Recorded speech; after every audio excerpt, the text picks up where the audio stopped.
Jenner diode regulator ये 3 प्रकार का होता है।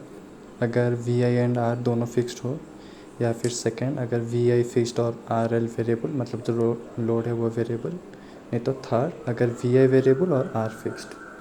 तीनों का ही हम डिस्कशन करेंगे, लेकिन उससे पहले कुछ जान लीजिए। देखो, ये जो है ये जेनर डायोड का जो सिंबल है, जो कि ऐसे दिखता है, और जेनर डायोड हमेशा रिवर्स बायस में ही काम करता है। पहला case when supplied voltage R is fixed. तो देखो, ये है जेनर डायोड का कुछ, ये सर्किट डायग्राम है जेनर डायोड का। इसका वर्किंग प्रिंसिपल कुछ ऐसा है कि ये है लोड हमारा। अब लोड में अगर ज़्यादा करंट जाएगा, यहाँ से जो करंट पास कर रहा है ये अगर ज़्यादा रहेगा तो लोड हमारा ख़राब हो सकता है। इसीलिए हम क्या यूज़ करते हैं ना, जेनर डायोड। जेनर डायोड और लोड हमेशा पैरेलल में ही रहेंगे। इसीलिए जब हम जेनर डायोड यूज़ करते हैं तो ये भी डिपेंड करेगा कि ये कितना वोल्टेज ये अपने ऊपर सह पाएगा, ठीक है। जितना वोल्टेज ये रेजिस्ट करेगा उतना ही वोल्टेज का हम जेनर डायोड लेंगे। मान लो ये कुछ वी एल जो है ये 3 वोल्ट रेजिस्ट करता है, तो ये जो जेनर डायोड रहेगा ये 3 वोल्ट का रहेगा, क्योंकि अगर 3 वोल्ट से ऊपर ये गया तो जेनर डायोड ऑन हो जाएगा। अगर यहाँ से जो सप्लाई होता है अगर ये 3 वोल्ट से नीचे रहता है तो जेनर डायोड ऑफ कंडीशन में रहेगा।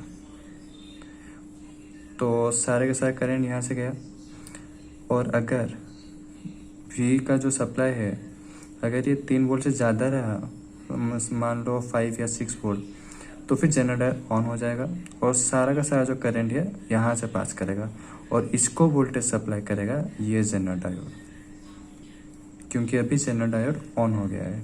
तो जब जेनर डायोड ऑन हो जाएगा तो वोल्टेज सप्लाई करेगा, इसको वोल्टेज सप्लाई करेगा ये वाला जेनर डायोड। अगर ऑफ रहेगा, ऑफ तभी रहेगा जब ये सेफ कंडीशन में रहेगा, मतलब वी एल अगर 3 वोल्ट से कम रहा, सपोज एग्जांपल 3 वोल्ट है, तो अगर 3 वोल्ट से कम रहा तो फिर यह ऑफ रहेगा और करंट ऐसे पास करेगा। यानी इसका मतलब जेनर डायोड का काम है इसको बचाना, ठीक है। अब समझते हैं कैसे। देखो, मान लो ये एक डीसी सोर्स है। मान लो डीसी सोर्स है, लेकिन ये वेरिएबल करता है 1 to 6 वोल्ट के लिए, ठीक। तो देखो, यहाँ पे तो पहले 2 केस होगा। पहला केस अगर भी लेस देन 3 वोल्ट हुआ, और दूसरा केस अगर भी ग्रेटर देन 3 वोल्ट हुआ।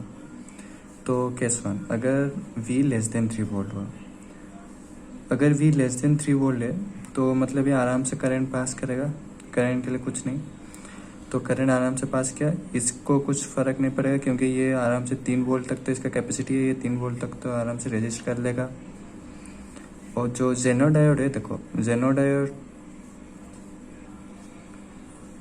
ये देखो 0 से जैसे ही 1 2 3 जैसे ही 3 वोल्ट तक गया तो करंट में इसका कुछ फ़र्क नहीं पड़ा, यानी यहाँ से करंट नेग्लिजिबल पास करेगा जेनर डायोड से, और सारा का सारा करंट यहाँ से पास करेगा। ये था केस 1 के लिए। अगर केस 2 मान लो 3 वोल्ट से ज़्यादा हो गया, अब 3 वोल्ट से ज़्यादा हो गया, जैसे ही 3 वोल्ट से ज़्यादा होगा सारा का सारा करंट यहाँ से पास करेगा जेनर डायोड से। देखो, जैसे ही अब ये 3 वोल्ट है वीजेड, अब ये ऑन कंडीशन में आ गया, पहले ही ऑफ कंडीशन में था। ऑन कंडीशन में आने के बाद सारा का सारा करंट यहाँ से फ्लो करेगा, और वोल्टेज जो है यहाँ पे जो पोटेंशियल डिफरेंस रहेगा यहाँ से यहाँ का पोटेंशियल डिफरेंस, ये तो वीजेड हमने लिया है 3 वोल्ट, और हमें पता है कि वोल्टेज जो है वो पैरेलल में सेम रहता है, तो यहाँ पे भी तो इन्फ्लुएंस आएगा, ये भी 3 वोल्ट का रहेगा और सारा का सारा करंट यहाँ से पास करेगा।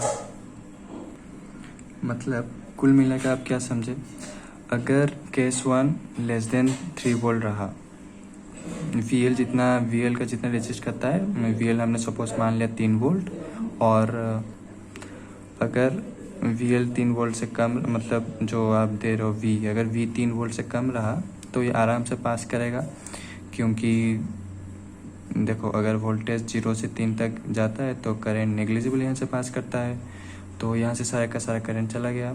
और अगर 3 वोल्ट से ज़्यादा हुआ, मान लो 6 वोल्ट हो गया, तो 6 वोल्ट होने से सारा का सारा करंट यहाँ से पास करेगा, और जो वोल्टेज जो होगा ये वीजेड सप्लाई करेगा इसको, और हमारा जो लोड है ये बच गया, ये डैमेज होने से बच गया।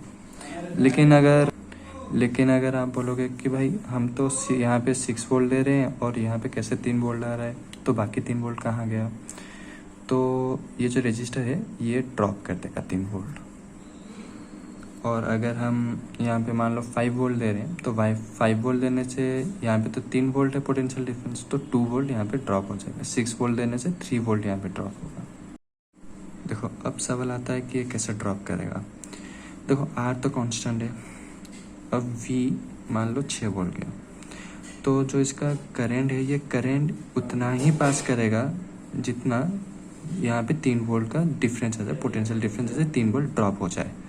तो करंट डिपेंड करेगा, क्योंकि V equals to I R, और V अगर पोटेंशियल डिफरेंस है 3 वोल्ट का ड्रॉप करना है तो, और R तो हमारा कांस्टेंट है, तो I उतना ही पास करेगा यहाँ से जितना 3 वोल्ट का ड्रॉप हो जाए।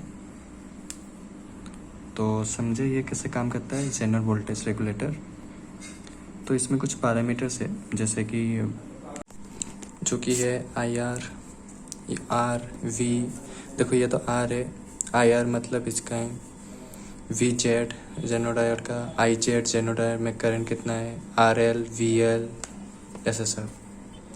तो अभी इन सब का फॉर्मूला एक एक करके डिस्कस करते हैं। VL V equals to IR हमें पता है, तो VL equals to IL into RL।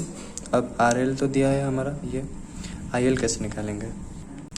हमें पता है कि जो ये R और ये लोड का R, इसका रेजिस्टेंस और इसका रेजिस्टेंस ये दोनों सीरीज़ में है। तो हमें पता है कि सीरीज़ में क्या होता है, R equivalence equals to R1 plus R2, ये हमें पता है। और देखो ये IL है, हमें ये भी पता है कि सीरीज़ में जो करंट रहता है वो सेम रहता है, मतलब इधर जितना इसके लिए जितना करंट इसके लिए वही करंट है। मतलब हम बोल सकते हैं IL इक्वल्स टू IR। अब IR में क्या होता है, देखो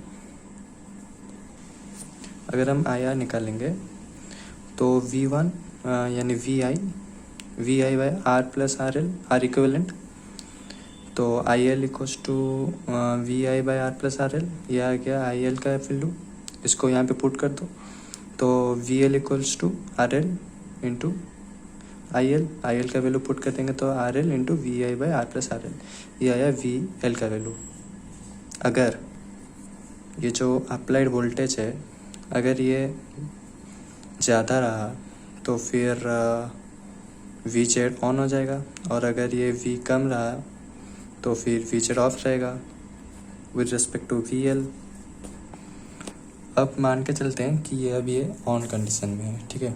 तो अब वी जेड हम मतलब जो जेनर डायोड है ये हमारा भी ऑन कंडीशन में है। तो पता है हमें कि IR equals to I Z plus IL, ये पता है क्योंकि पैरेलल में करंट सेम नहीं रहता है।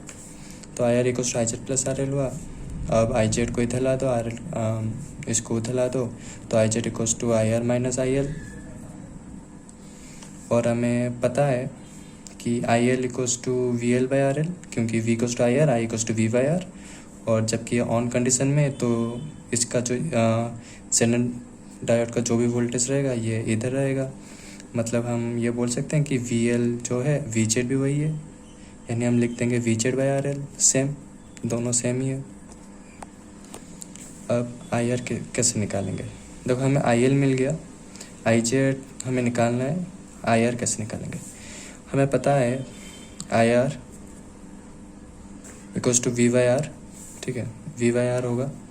अब V मतलब पोटेंशियल डिफरेंस पता है। अब यहाँ से यहाँ का पोटेंशियल डिफरेंस निकल, यहाँ पे किसका पोटेंशियल रहेगा, VI का। यहाँ पे अब ये ऑन कंडीशन में है तो यहाँ पे जेनरेटर का रहेगा वोल्टेज, यहाँ पे अप्लाइड वोल्टेज का रहेगा। Applied voltage VI minus general voltage VZ, तो VI माइनस VZ हो गया potential difference divided by R। IR निकल गया हमारा, IR निकल गया, IL निकल गया, तो IZ भी निकल जाएगा। तो हमें क्या पता चला, हमें RL तो दिया रहता है और एल हम निकाल लिए, वी जेड दिया रहता है, आई जेड निकाल दिए यहाँ से, और आर दिया रहता है, आई आर निकाल दिए यहाँ से। मतलब हमें सब पैरामीटर्स मालूम हो गया, I R, I L, V Z, V L, R, I R सब।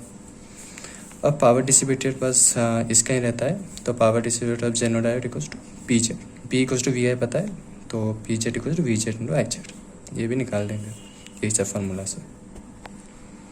तो ये कुछ प्रॉब्लम्स है, ट्राई करो सॉल्व करने के लिए।